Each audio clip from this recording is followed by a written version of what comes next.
Good morning, Elon. Thanks for waking up with ELN Morning. Happy Veterans Day. We'll get to know the stories of two local servicemen.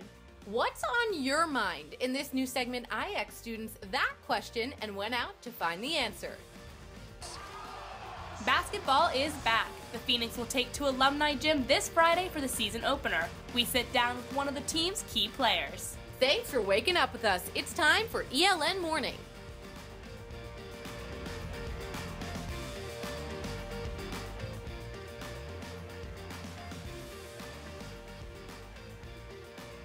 On this Veterans Day, you're taking an early morning look at the American flag right outside of Alamance.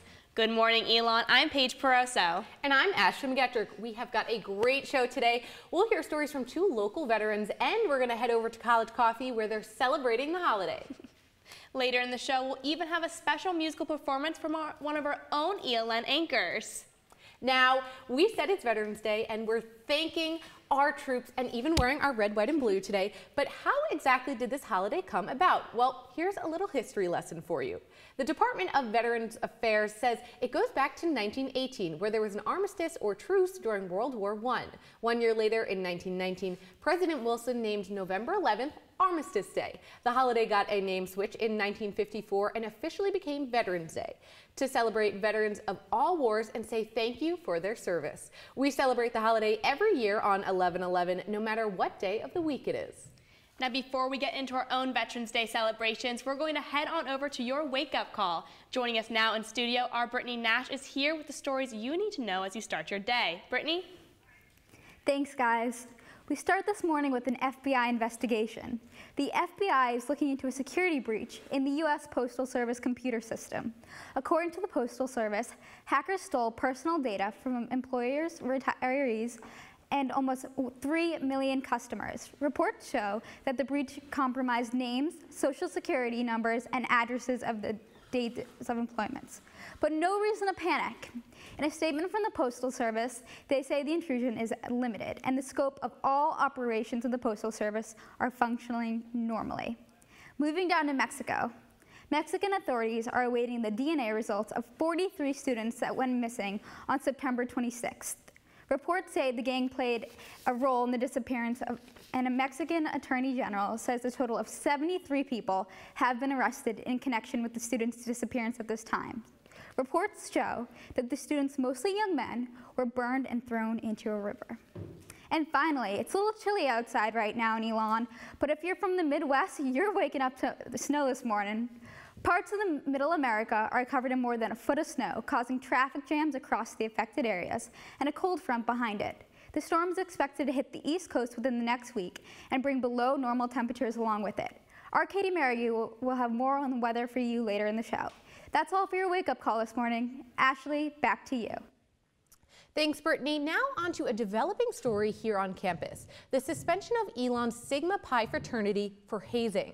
According to the Dean of Student Health and Wellness, Janelyn Patterson, the final decision on whether Sigma Pi will stay on campus will be made by the end of this week. The university says the fraternity was scheduled to appeal the 3-year suspension after a campus investigation found evidence of hazing within the fraternity. But this is just one case. According to Smith Jackson, Dean of Student Life, the university looks into roughly 3 to 5 reports per year that are usually anonymous. We have Leanne Royster, Elon's Director of Inclusive Community Wellbeing, in to talk about what hazing is and why students need to know about it. So Ms. Royster, thank you so much for being with us today. Certainly. This is a really important topic that unfortunately a lot of students can relate to. But it can be kind of hard to define what hazing is, and I think it gets misinterpreted. What do you classify as hazing?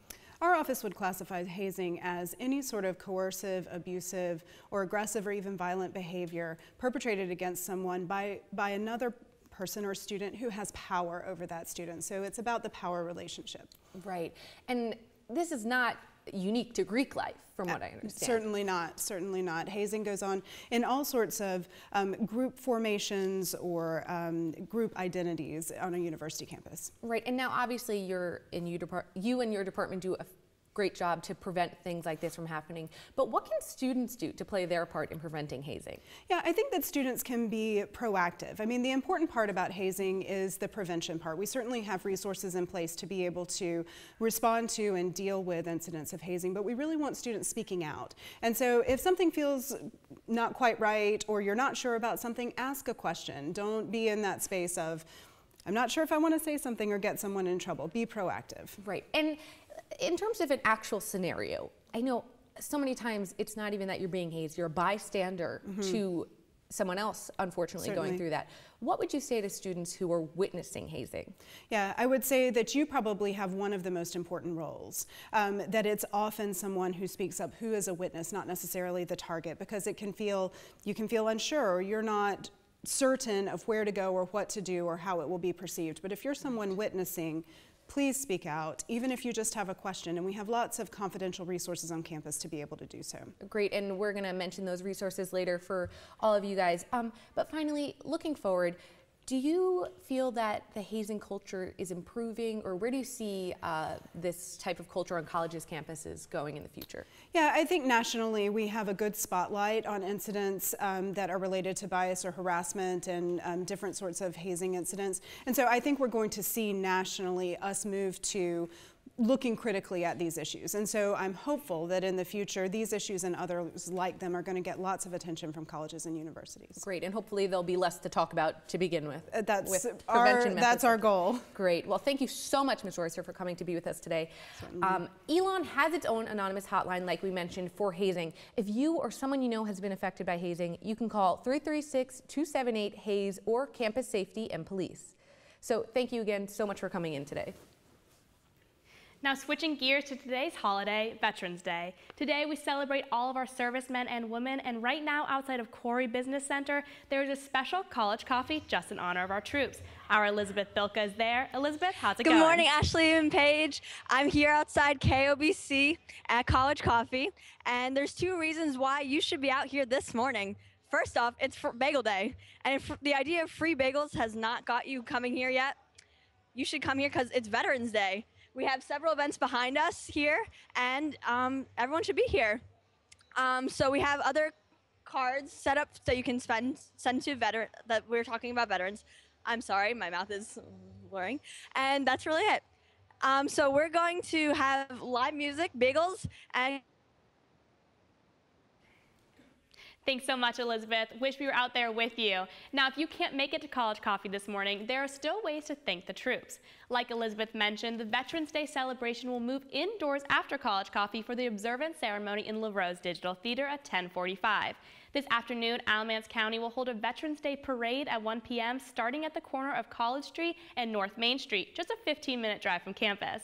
And tomorrow night at 7, there will be a screening of Honor Flight in Upstairs Lakeside. The documentary is about a group of veterans visiting the World War II Memorial in D.C. for the first time.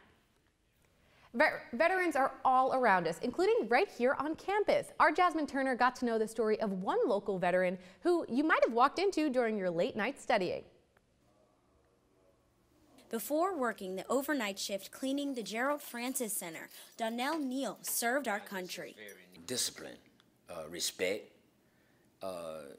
It taught me to be more appreciative of life.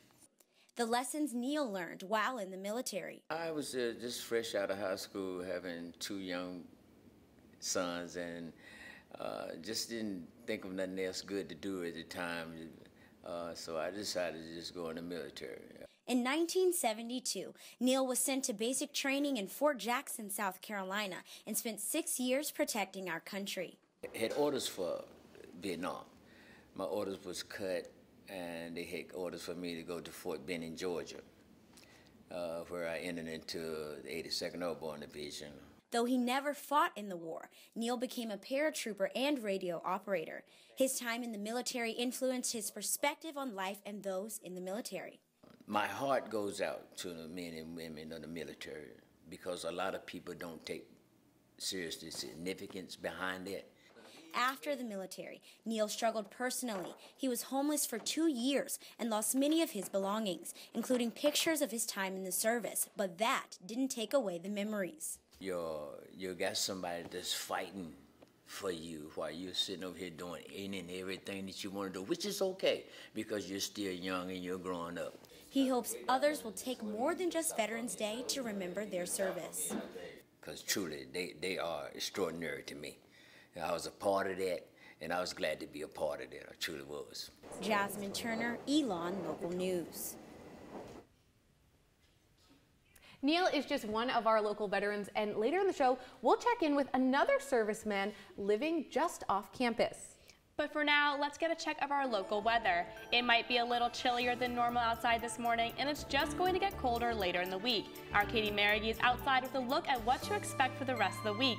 Katie, how is it outside? Thanks, guys. It's about 55 degrees here in downtown Elon, which means it's a little chilly for Elizabeth over at College Coffee. But no worries, it'll get warmer throughout the day. Temperatures will climb, reaching a high of 70 by the late afternoon, but make sure to wear some layers because after sunset, it's going to drop down into the 40s. Looking ahead, Wednesday will be about the same with temperatures starting in the 40s in the morning and peaking at around 70 degrees in the early afternoon. Now, Thursday and Friday will take a bit of a turn. You remember that cold blast Brittany was talking about at the top of the show? Well, its effects are coming to North Carolina. You may remember to bring your hat and scarf, as Thursday the high is only 50 degrees with the low sitting at below freezing 31, and Friday tops out with a similar high but a low in the 20s, so bundle up. Over the weekend, things will improve only slightly, so you may want to bring out that winter coat early. With your weather here in downtown Elon, I'm Katie Merrigue. Back to you. Thanks, Katie. We're going to take a quick break, and when we come back, our Andrew Feather sits down with one of the starting men's basketball players to get his take on the upcoming season. That's right, and what's on your mind? You asked, I answered. We'll take a look at this week's news segment after the break.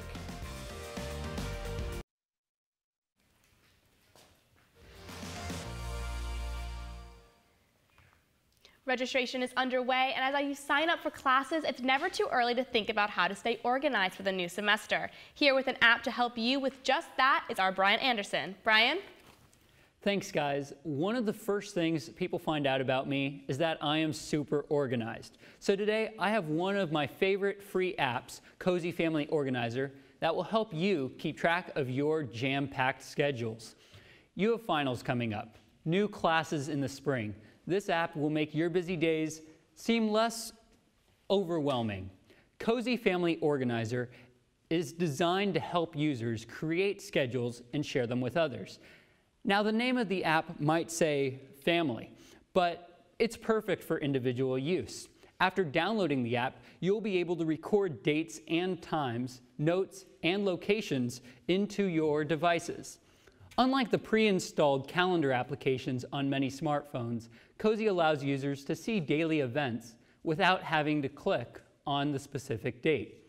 Your schedule just pops up.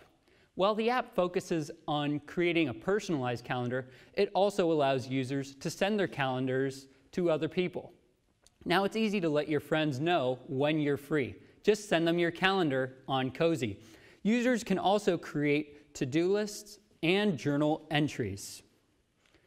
For your app of the week, I'm Brian Anderson. Thanks, Brian. I am definitely going to download that after the show. And what's on your mind? That's our new segment. This week, I asked students what they wanted to know about the university, and then I went out and answered that question. Any question they wanted. Let's take a look at this week's What's on Your Mind. What's on your mind? I was just wondering how the bio bus actually works. Okay. What's so bio about the bio bus? Yes, exactly. As it turns out, there is plenty bio about that bio bus, according to Keith DeMont, the man behind everything with an engine at ELN. DeMont says ELN cuts down on carbon by using B20 biofuel in 40% of its machinery. So then what's so bio about B20? It's 80% ultra-low sulfur diesel fuel, and it's 20% a vegetable-based oil that makes it virtually no emissions. Since B20 mixes fuel and vegetable-based oil, that means it can be generated from some unlikely places. Since it is a biofuel, and they do use a lot of times like old French fry oil, you might have heard that before, the old French fry oil. It is some of that can be mixed in it. Since making the switch to B20 in 2006, the buses have drastically cut down fuel emissions. After the buses went bio, other machinery followed suit. like the bio cart, used for maintenance work on campus. Bio carts, we've got the E-Rise that are 100% electric, no emissions, no emissions with that. The transportation department has gone green with one simple idea in mind. To help the environment, you know, you want to help the economy, so it's like we try to do our part. Well, that was so fun. I love the segment. What kind of other questions did you get? I got a lot of questions. Some of them not fit for broadcast, but my favorite one was, one girl heard there was a secret ELN society, so I said, oh, like the Illuminati, you know, like that thing. She goes, no, like the Elon-mati. Oh, I was like, love it. okay. You're like, okay, or she said something, yeah, it was cute. So a lot of questions about squirrels too. Yeah. Well, they're a big thing on our campus. Hot topic of ELN's campus. So maybe next week we'll answer that. But here's something that's not always on my mind, not so sporty, but for some ELN sports fans, all they can think about is the fast approaching basketball season. The men's and women's basketball teams start their season this Friday in Alumni Gym. And in the studio right now is our sports anchor, Andrew Feather, and men's basketball player, Tanner Sampson. Thanks, Paige and Ashley. I'm here with junior guard Tanner Sampson. Men's basketball season tips off this Friday, and he's here to answer some questions on what to expect from the Phoenix. So Tanner, 4 of the most successful players in school history graduated in May. What do you guys need to do to replace their performance on the court? You know, there are some great players we had on our team that graduated this past year. I think we have some younger guys that are ready to step up, and we're excited to show that. So you and guard Austin Hamilton are the only 2 players on the team to have started at least 20 games last season. Do you think the lack of starting experience in your roster will affect the team at all? Like I said earlier, we have some really good young talent on the team. A lot of guys didn't get to play too much last year, but they're ready to show what they can do, and I think we're excited and ready to do that. So you mentioned your freshman class. How are they looking so far? They're a very good class overall. A lot of different pieces. And a lot of athleticism overall, so we're very excited. And then in the CAA preseason poll, you guys were picked to finish last out of all 10 teams in the league. Did you guys see that as a slight at all? You know, we're just going to keep working each and every day, focus on our team, and show people what we can do, and we're excited about that. So you guys have a new motto, Pound the Rock. Can you explain this? You know, it's not going to all happen at one time. It's a very long season, it's a marathon, so if we just keep practicing very hard each and every day, the rock will break over time. And then what do you think your team's biggest strength this season is? I think our depth is one of our biggest strengths. We have a lot of good players. We don't rely on just a couple players, and we have very many players that can contribute, and we're excited about that. Well, thank you so much for joining us today, Tanner. The men's basketball team will be taking on Florida Atlantic at 8 p.m. in Alumni Gym. And right before that, the women will take on Anderson University at 5 p.m. Ashley and Paige, back to you. Thanks, Andrew and Tanner. Later in the show, our ELN anchor Meredith Stutz will be showing off her singing skills. But when we come back, we'll be celebrating Veterans Day even more by learning about another local veteran's story.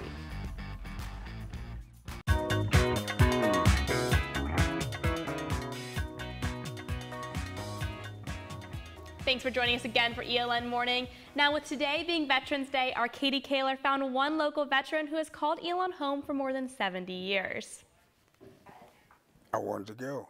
Bobby Cousin was drafted into the Army 25 years after President Eisenhower declared November 11th as Veterans Day.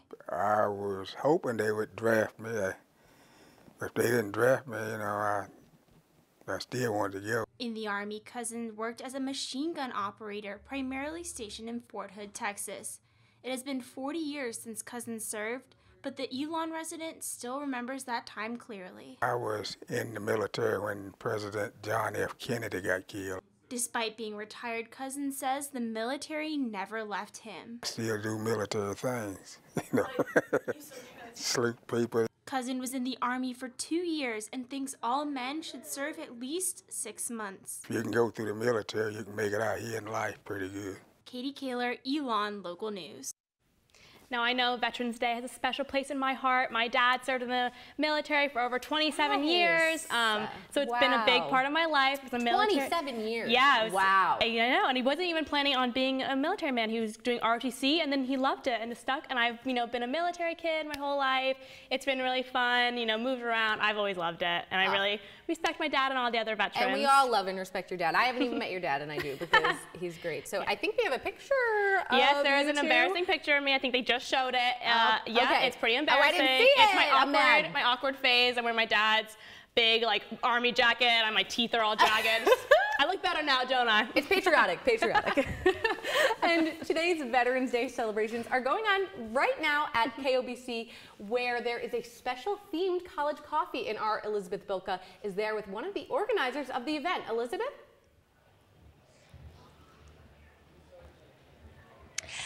Hey guys, I'm back here at College Coffee, and today we are back here, and we're just going to recap what happened behind us. President Lambert talked to us about the Intersect conference that's happening, and that takes a lot of planning, but we're also going to talk about another event today that took a lot of planning. We're here with Kim, Kia, and Jake, who are here to talk to us about today's event. They are part of the project management class, and we want to know, how did you guys get involved with this event in the first place? Well, once you started out that we had to basically just divide into whatever groups we wanted. There were a bunch of different projects, such as the sales meet and greet, or the different meet and greets, or just different events around campus. And for all of us, this is the one that we chose because we thought it was really interesting. And so he basically just put us together, and that's how our group got formed. That's great. That's great. And how long did it take you guys to set this up? It's been an entire semester-long project. It's been a lot of effort. Our entire group's put a lot of effort into it. Each person's worked really hard to bring their part together to make this a great event. Yeah, we started off as just having a Veterans Day ceremony inside that's going to be taking place at 11, but we also wanted to expand it to College Coffee to really show our veterans that they're appreciated and they're valued within our community. Okay, and thank you guys for talking with us this morning. Also, there's other events later today, and that's it. Back to you guys. Thanks, Elizabeth. When ELN Morning comes back, we're going to have a special performance right here in the studio from one of our nighttime anchors and reporters. But before we go to the break, in honor of Veterans Day, ELN Local News would like to thank all the servicemen and women again. Now, here are just a few of the veterans we know and love.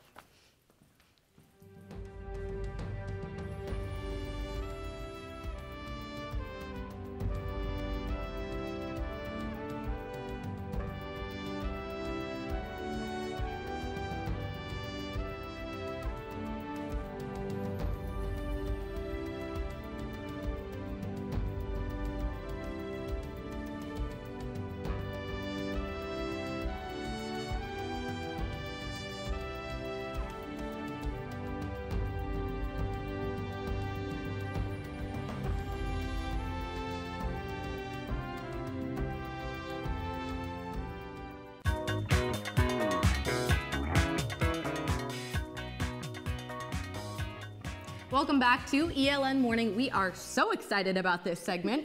We're here with our own Meredith Stutz, our evening show anchor and reporter. And most of you know Meredith for her smooth anchor voice. You might not know that she actually has a killer singing voice, and we hear you in the office. Yeah, that's right. So how long have you actually been singing? I know it seems like forever, judging by your chops. Tunes. Yeah. Oh yeah, I've been singing really since I was been in preschool, but I it's funny, I've been kind of, growing up I was delayed in all kind of developmental, but I was first in talking, so I've been singing ever since. There we go. We love those vocal cords, so we will let you get to it. Yeah. All right. So today I will be singing the national anthem in honor of Veterans Day. Oh, say, can you see by the dawn's early light what so proudly we hailed at the twilight's last gleaming, whose broad stripes and bright stars through the perilous fight o'er the ramparts we watched were so gallantly streaming, and the rocket's red glare, the bombs bursting in air, gave proof through the night that our flag was still there. Oh, say does that star-spangled